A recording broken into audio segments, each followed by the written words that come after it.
rebelde é não aceitar o mundo como ele é. Nós temos a tendência de olhar para aquilo que foi o passado, para o que foi escrito, para o que foi dito no passado e fazer disso lei. Não é.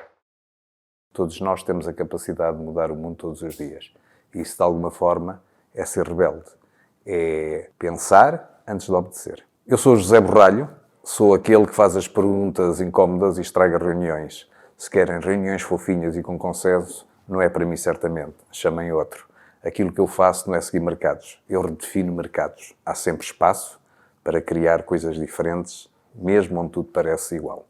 Tinha os meus 21 anos, quando fui trabalhar para Troia, para a Torre Alta, para aquela que era a maior empresa nacional de turismo, e disseram-me uma coisa na entrevista que eu achei altamente desafiadora. Disseram-me, não há orçamento de marketing. E, provavelmente, muitas vezes será meses a trabalhar sem haver dinheiro para pagar ordenados. E eu aí percebi que era isso que eu queria na minha vida. Arranjar uma forma de pensar. E aprendi com isso o seguinte, o marketing não tem a ver com orçamentos, não tem a ver com comunicação. O marketing tem a ver com pensar. E o facto, aos 21 anos, durante 2 ou 3 anos, gerir uma área de comunicação de uma empresa que não tinha dinheiro, permitiu-me ser altamente criativo e, aliás, de alguma forma, até condicionou a forma como eu hoje trabalho e trabalhei nas últimas décadas, porque tu tens, quando tens uma capacidade para pensar e para criar sem recursos, tu fazes qualquer coisa na vida e adaptas-te a qualquer ambiente hostil que te possa aparecer. Olha, que durante muito tempo me disseram é não sejas tão direto. E eu aprendi que ser direto poupa anos de estupidez a muita gente. E, portanto, nós não temos que ser fofinhos no mercado. Não quer dizer com isso que não estimemos e não respeitemos as pessoas.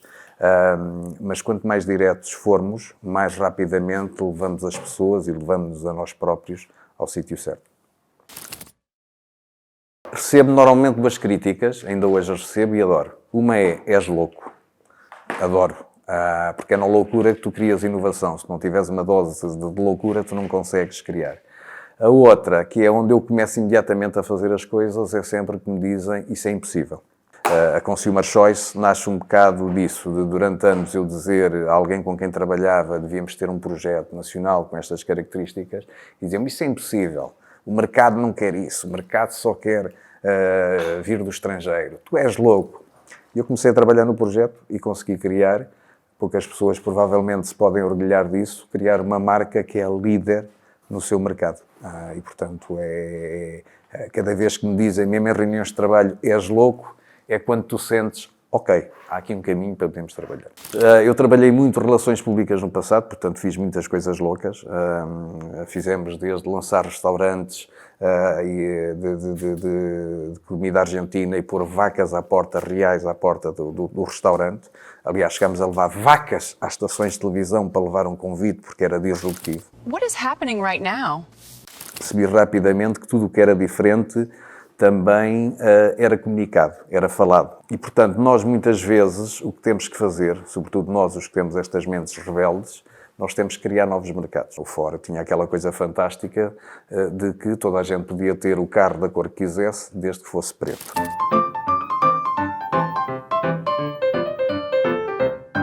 Outra das coisas que o Ford dizia era, se eu tivesse pedido às pessoas o que é que elas queriam, elas queriam cavalos mais rápidos. Não queriam carros porque não existiam. Há 3 coisas que são essenciais. Pessoas, ideias e coragem. Comecei a minha carreira empresarial em nome próprio com 41, 42 anos. E há muita gente que ainda me pergunta, e se começasses mais cedo? Tu tens que perceber que há um momento para tudo.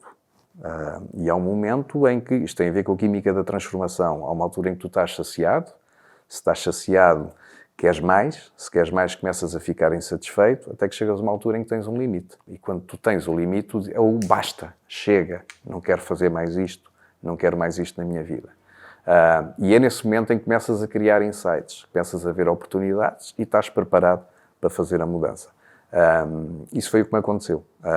E, portanto, há aqui tem que haver uma dose de risco. Aliás, hoje está muito em voga o fracasso ou o erro ser uma aprendizagem. Mas nem todos têm a capacidade para isso. O fracasso ou uma aprendizagem se tu tiveres consciência e a humildade de perceberes onde é que falhaste. Agora, o fracasso é importante. Eu prefiro fracassar, embora tenha uma opinião sobre isso, que é eu não fracasso, eu só fracasso quando desisto. Agora, é preferível fracassar e aprender do que continuar a fazer as merdas da mesma forma e a falhar continuamente. Agora, tens de ter a consciência. Eu tenho um lema que é antes feito que perfeito. As minhas equipas sabem disso. É preferível começarmos qualquer coisa e depois ir melhorando, porque nunca há um momento perfeito. Eu acho que a perfeição é uma coisa que nós criamos na nossa cabeça para disfarçar o medo que temos de avançar. E muitas pessoas, isto é normal, nós ouvimos, em qualquer situação na vida, as pessoas dizem ainda não é um momento perfeito. Na prática, o que elas estão a fazer não é reunir as condições para dar um passo. O que eles estão a fazer na prática é disfarçar o medo que têm para não avançarem, porque o momento nunca é perfeito. Não há um momento perfeito para mudarmos de casa, não há um momento perfeito para mudar de emprego, não há um momento perfeito, porque temos sempre medos associados a isso. Portanto, o fracasso tem a ver com isso. Eu acho que a primeira coisa que tu tens que ter é aquele friozinho na barriga. Sentir, isto está desconfortável, há aqui um potencial. Mas não podes, obviamente, fazer as coisas de forma completamente alucinada e estúpida, não é? Ou seja, o que é importante perceber? Perceberes que os compromissos que tens, qual é a capacidade financeira que necessitas e, se tiveres essa capacidade, salvaguardar logo esse momento. E depois o resto, sim, jogares com o risco. Tu não podes pôr em causa a tua vida, o teu bem-estar, o da tua família, sobretudo quando começas um negócio, só porque queres ir no risco e achas que tens um instinto que vai correr tudo muito bem. Olha, o maior erro é as marcas hoje em dia tentarem agradar a todos. Nós temos hoje uma comunidade que eu chamo de ofendidos profissionais, em que qualquer coisa que tu comunicas, há sempre meia dúzia de pessoas que estão contra. Ou porque estás a ser xenófobo, mesmo que não sejas, mas elas entendem que estás a ser, ou porque és contra isto, ou porque não és sustentável. E, portanto, há uma grande dificuldade hoje para as marcas em comunicarem para todos. E não devemos comunicar para todos. Nós temos que, sobretudo, ter a noção dos valores que temos como marca e da forma como comunicamos, e com isso perceber que há muitos que não vão querer a mensagem. Os meus colegas do marketing muitas vezes se contorcem nas cadeiras quando eu digo que todos nós, consumidores, somos mentirosos e esquizofrénicos. Porque nós temos a capacidade de dizer uma coisa para os estudos e depois ter uma prática completamente diferente. E hoje nesta sala, se eu perguntar quem é que é a favor de produtos sustentáveis, levantamos todos a mão. Se eu perguntar que ato é que já tivemos hoje em relação a isso, provavelmente nenhum.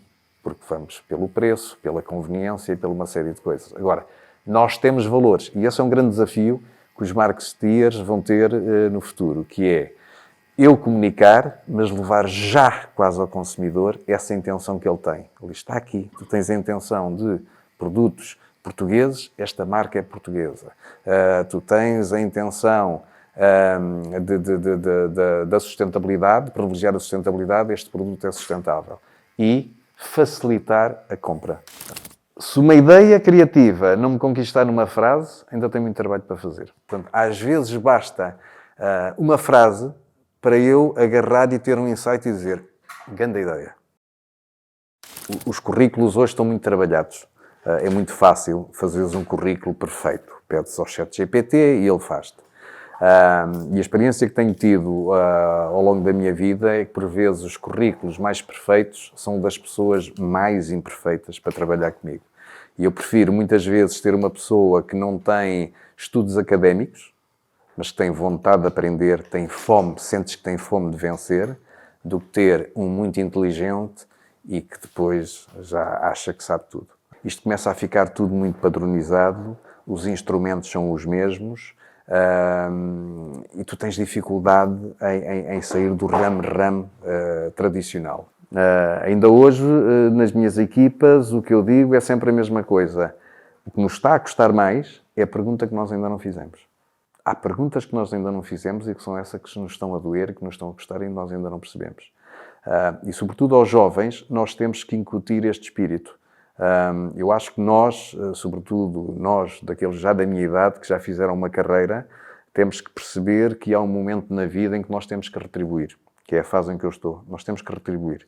Aquilo que era os grandes chavões do segredo é a alma do negócio, quanto menos souberem melhor, são coisas completamente ultrapassadas. Hoje o segredo do negócio é a partilha.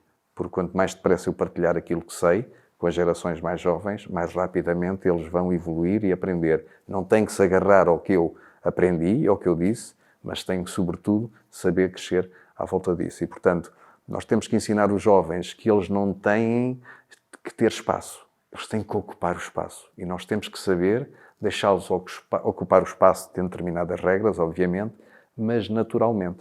Hoje o que está a acontecer na Consumer Choice é isto. Uma jovem que começou como comercial em perfeito Covid, sem vender nada, hoje é diretora-geral da empresa. Conheço pessoas que foram estagiários em grandes empresas quando trabalhei em relações públicas, que hoje são diretores gerais.